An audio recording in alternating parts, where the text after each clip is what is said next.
Hello. Alright. Isaac Asimov, the man, the legend. This is the man who I look up to in my writing sense, but have read very little by him, if that makes sense. This, so far, is my collection of Asimov. If you look, though, there's plenty of bookmarks to show where I've started. Have I completed any of them? No. Bicentennial Man is as close as I've come to finishing. Why do I have so many of his books and I haven't read any of them? I think more so because I admire the man more than the books. I like the books, yes, what I've read at least. Because I've read a few more short stories as well, just obviously not collected here. Mostly because I think he's a good writer. Like, his work is a little bit dense, I can't deny that one. But you can tell he put a lot of thought into whatever he was working on at that time. I think the most part that fascinates me about Isaac Asimov is how prolific he was. This is a small portion of what he did. Like, he's written over, or had a hand in over 500 books. That's a lot.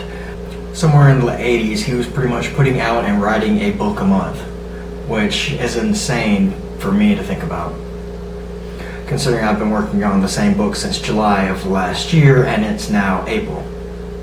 Yeah, I gotta get on to that. A lot of people, though, I've noticed, like, just scourging the internet, I've noticed a lot of people bring up, whenever an author is this prolific, they bring up the quantity versus quality. That's a separate video for me, because I could talk hours upon that. But basically, I think if you have the motivation and you know the story inside and out in your head, which I really think Asimov did in every one of his stories, he put it down and he went on to the next thing because he was done with it. Now, a lot of people go in and critique and make it more focused, and I'm curious about what Asimov would have done if he did that kind of stuff with his videos. If he would have done that with his work output. I think I've already mentioned this probably, but the thing that really fascinates me is how he worked. It was just, he was always talking about writing or thinking about writing or writing, basically. There's a snippet in Kurt Vonnegut's God Bless You, Dr. Kevorkian, where he goes up to heaven and sees Asimov, and Asimov is still typing stories, and that's what he loves. I think the same could probably be said if, like, somebody went up and saw Osamu Tezuka. He'd still be creating manga, but that's a separate thing too. I admire people who are very prolific just because of dedication. You can see how much they love whatever they're working on just by how much they do it. So what's this video about? Probably just me showing off my collection. But I think that's everything. This is my Asimov collection. Hopefully I'll be able to get all of his books, though I doubt that will be possible, since I said there's around 500 of them. And most of them are probably out of print, and I have no idea even where to begin. That's it for this.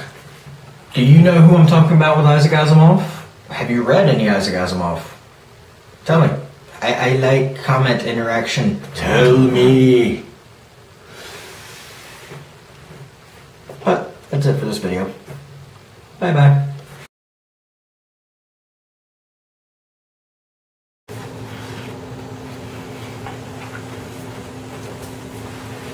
After going back and looking at the video, I realized the Tale of Genji isn't by Asimov.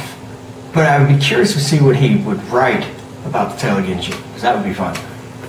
But no, Tale of Genji is not Asimov. The rest of them are. Sorry about that.